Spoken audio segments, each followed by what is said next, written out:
Hello everyone, मैं प्रदीप कुमार आगाज IAS institute में आप सभी का स्वागत करता हूं। तो चलिए आज के इस वीडियो में हम लोग बात करने वाले हैं कृषि से रिलेटेड यूपीएससी के प्रीलिम्स और मेंस के लिए आज के जितने भी मोस्ट इंपोर्टेंट टॉपिक है हम आप लोगों के लिए लेकर आए हैं। तो चलिए देखते हैं। तो देखिए प्रीलिम्स के लिए जो टॉपिक है वो है मेगा फूड स्टोरेज योजना EFOS और सरकारी क्षेत्र और खाद्य सुरक्षा प्राथमिक कृषि ऋण समितियां PACS और अंतर मंत्रालय समिति और भारतीय खाद्य निगम। और मेंस के लिए जो टॉपिक है वो है मेगा फूड स्टोरेज योजना और लाभ और चुनौतियां और आगे की राह। तो चलिए हम यूपीएससी के प्रीलिम्स और मेंस के इन सभी टॉपिक के बारे में पूरे विस्तार से चर्चा करते हैं। तो देखिए चर्चा में क्यों है, आइए समझते हैं। केंद्रीय मंत्रिमंडल ने विभिन्न योजनाओं के अभिसरण द्वारा 1 लाख करोड़ रुपए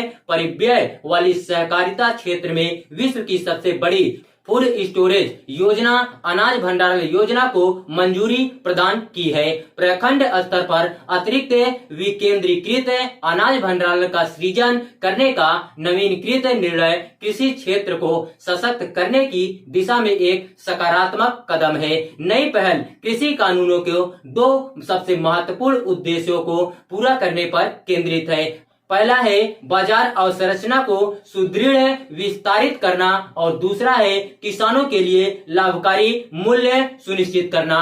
हजारों टन अनाज को बाजार यार्ड में भीगते हुए और खराब होते हुए देखना दुर्भाग्यजनक स्थिति है। बाजार यार्ड अपने परिसर में कृषि उपज को बुनियादी सुरक्षा प्रदान करने में विफल रहते हैं। ये समस्याएं उन अनाजों पर प्रतिकूल प्रभाव डालती है जिनकी हाल ही में कटाई की गई है और उन फसलों को भी प्रभावित करती है जिनकी कटाई होने वाली है, जिसके परिणाम स्वरूप किसानों को भारी नुकसान होता है। कटाई उपरांत होने वाले नुकसान पोस्ट हार्वेस्ट लॉसेज को कम करना नई भंडारण अवसंरचना का प्रमुख उद्देश्य होना चाहिए। मेगा फूड स्टोरेज योजना क्या है, आइए देखते हैं। यह सरकारी क्षेत्र में खाद्यान्न भंडारण क्षमता में 70 मिलियन टन की वृद्धि करेगी। यह सरकारी क्षेत्र की विश्व की सबसे बड़ी अनाज भंडारण योजना होगी। यह योजना सरकारी समितियों को देश भर में विकेंद्रीकृत भंडारण सुविधाएं स्थापित करने का अवसर देगी, जो भारतीय खाद्य निगम FCI पर बोझ कम करने, कृषि उपज की बर्बादी में कमी लाने और किसानों को उनकी बिक्री की बेहतर योजना बनाने में मदद करेगी। इस योजना में कृषि एवं किसान कल्याण मंत्रालय, उपभोक्ता मामले, खाद्य और सार्वजनिक वितरण मंत्रालय तथा खाद्य प्रसंस्करण उद्योग मंत्रालय की मौजूदा योजनाओं का अभिसरण होगा और इन योजनाओं के तहत उपलब्ध धन का उपयोग किया जाएगा। नवीन भंडारण योजना की प्रमुख बातें क्या है, आइए देखते हैं। योजनाओं का अभिसरण। तो देखिए नवीन योजना भारत में कृषि भंडारण और संरचना की कमी को दूर करने के लिए 3 मंत्रालयों की 8 कार्यान्वित योजनाओं का अभिसरण करने का लक्ष्य रखती है। अंतर मंत्रालय समिति क्या है, आइए देखते हैं। तो देखिए अनाज भंडारण योजना के कार्यान्वयन की निगरानी के लिए एक अंतर मंत्रालय समिति इंटर मिनिस्ट्रियल कमेटी IMC का गठन किया जाएगा। इस समिति का अध्यक्षता सहकारिता मंत्री करेंगे और इसमें कृषि एवं किसान कल्याण मंत्रालय, उपभोक्ता मामले, खाद्य एवं सामाजिक वितरण मंत्रालय तथा खाद्य प्रसंस्करण उद्योग मंत्रालय के प्रभारी मंत्रियों के साथ ही विभिन्न संबंधित सचिव शामिल होंगे। सरकारी समितियों को सशक्त करना, आइए देखते हैं। सहकारिता मंत्रालय ने सरकारी समितियों की शक्ति का लाभ उठाने और उन्हें सफल व्यावसायिक उद्यमों में बदलने के लिए अनाज भंडारण योजना विकसित करने की है। यह सरकार से समृद्धि के दृष्टिकोण के अनुरूप है। PACS के स्तर पर कृषि अवसंरचना का निर्माण क्या है, आइए देखते हैं। यह योजना प्राथमिक कृषि ऋण समितियों, primary agriculture credit societies PACS के स्तर पर कृषि अवसंरचना, गोदामों, कस्टम हायरिंग केंद्रों और प्रसंस्करण इकाइयों सहित के निर्माण पर लक्षित होंगे।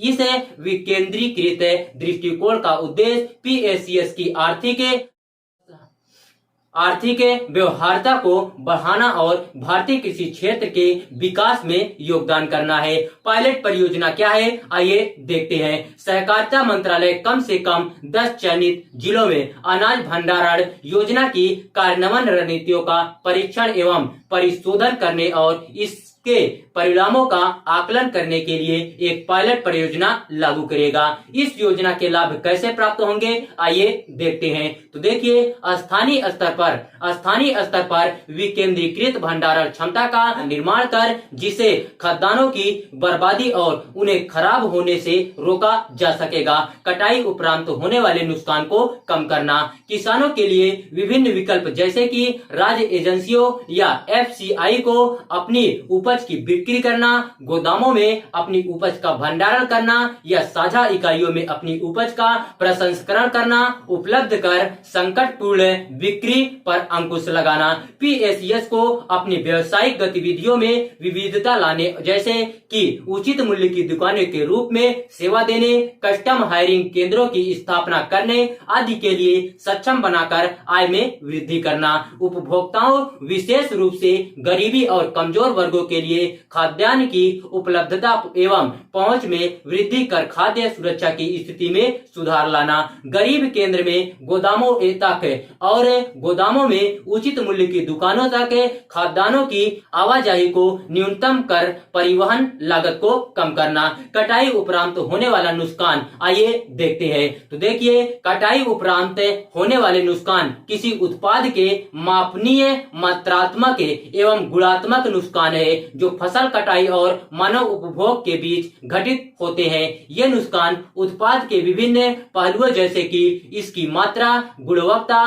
पोषण, मूल्य और विपणन क्षमता को प्रभावित कर सकते हैं। कटाई उपरांत होने वाले नुकसान के आंकड़े क्या है, आइए देखते हैं। कटाई उपरांत होने वाले औसत नुकसान निम्नलिखित सीमा के बीच होते हैं, जैसे प्रमुख अनाज फसलों के लिए 10 से 16%, गेहूं के मामले में 26% और फलों और सब्जियों के मामले में 34%। इन नुकसानों का आर्थिक मूल्य वर्ष 2014 में 926.51 बिलियन रुपए 15.19 बिलियन अमेरिकी डॉलर आकलित किया गया है। कटाई उपरांत होने वाले नुकसान के कारण क्या है, आइए देखते हैं। सबसे पहले हम लोग अवसंरचना की कमी देखते हैं। तो देखिए, इष्टतम भंडारण क्षमता और कोल्ड चेन अवसंरचना के अभाव में गुणवत्ता में गिरावट आती है। आधुनिक प्रसंस्करण इकाइयों की कमी के परिणाम स्वरूप एंजाइमेटिक ब्राउनिंग की स्थिति बनती है और उत्पादों की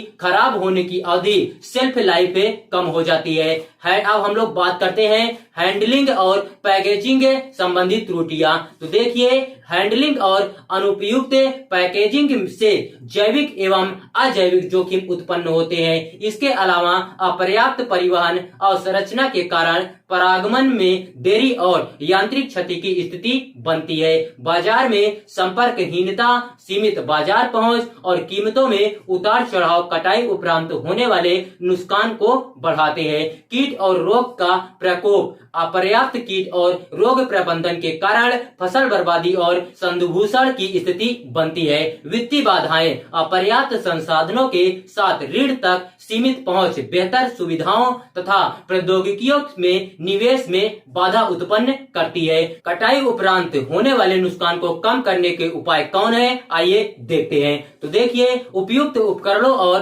तकनीकों का उपयोग करते हुए फसल की परिपक्वता का आकलन करना और उपयुक्त अवस्था में फसल की कटाई करना, जल की गुणवत्ता एवं तापमान की जांच करना और धुलाई एवं सफाई के दौरान संदूषण या क्षति से बचाना। उपज बिक्री में देरी को कम करने के लिए कुशल आपूर्ति श्रृंखला स्थापित कर, उपयुक्त खरीदारों से संपर्क कर और उचित मूल्य निर्धारण तंत्र को बढ़ावा देकर किसानों के लिए बाजार पहुंच में सुधार करना। हर्मेटिक या एयर टाइट कंटेनरों और जैसे उचित भंडारण विधियों का उपयोग करना जो उपज को कीड़ों, कृंतकों और मोल्ड और नमी से खराब होने से रोक सकते हैं। प्राप्त उपज के लिए गुणवत्ता मानकों एवं प्रमाणीकरण को कार्यान्वित करना ताकि उचित रखरखाव, भंडारण एवं प्रसंस्करण का पालन सुनिश्चित किया जा सके। सड़क नेटवर्क एवं लॉजिस्टिक्स सहित परिवहन अवसंरचना का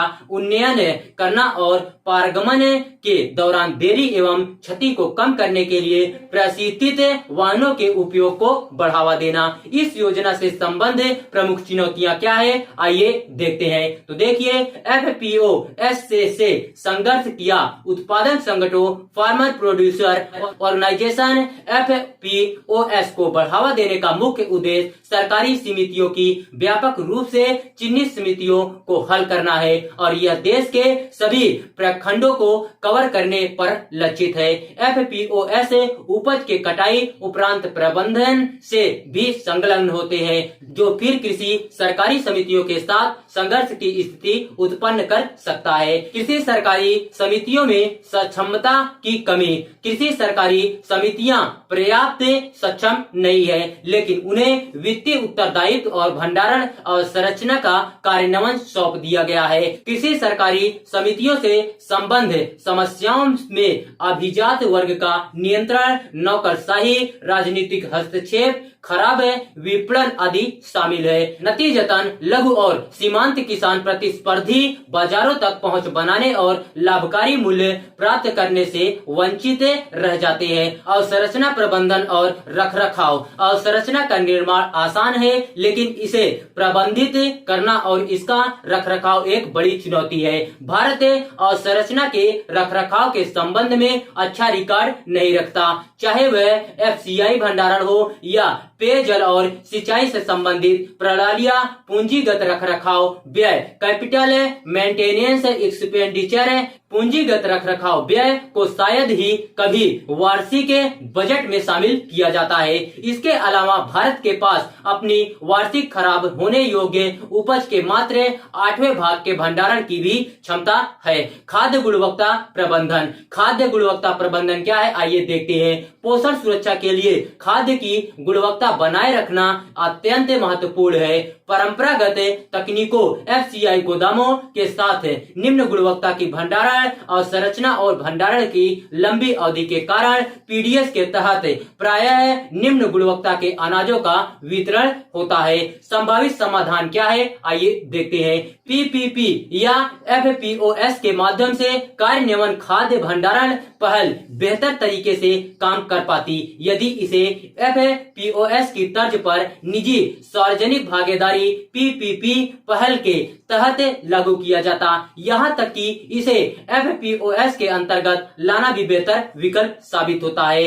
मौजूदा भंडारण का आधुनिकीकरण। मौजूदा भंडारण और संरचना को आधुनिक बनाना प्राथमिकता होनी चाहिए। यह कदम अनाज तक ही सीमित नहीं हो, बल्कि खराब होने वाली अन्य वस्तुएं, फल, सब्जियां, दूध, मांस, मछली आदि के लिए भी भंडारण और संरचना का निर्माण किया जाना चाहिए। बागवानी फसलों की अनदेखी न करना। बागवानी फसलों के बढ़ते उत्पादन के कारण पर्याप्त भंडारण सुविधाओं के निर्माण की आवश्यकता है। प्रतिवर्ष बर्बाद होने वाले खाद्य, कृषि उपज, बागवानी उपज, दूध, मांस, मछली आदि का मूल्य 1,40,000 करोड़ रुपए से अधिक है। खराब होने योग्य खाद्य पदार्थों के प्रसंस्करण पर ध्यान केंद्रित करना। खराब होने योग्य खाद्य पदार्थों के मामले में प्रसंस्करण से खाद्य की आय तो बढ़ सकती है, लेकिन इसके पोषण मूल्य में कमी आ सकती है। इस परिदृश्य में उच्च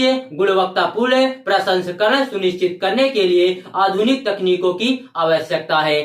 तो देखिए, अगर आप लोगों को इसका PDF चाहिए तो इसका PDF आप लोगों को टेलीग्राम चैनल पर मिल जाएगा। टेलीग्राम चैनल का नाम है आगाज IAS इंस्टीट्यूट और टेलीग्राम चैनल का लिंक हम इस वीडियो के डिस्क्रिप्शन में दे देंगे। आप यहां से भी जाकर टेलीग्राम चैनल को ज्वाइन कर सकते हैं और PDF डाउनलोड कर सकते हैं।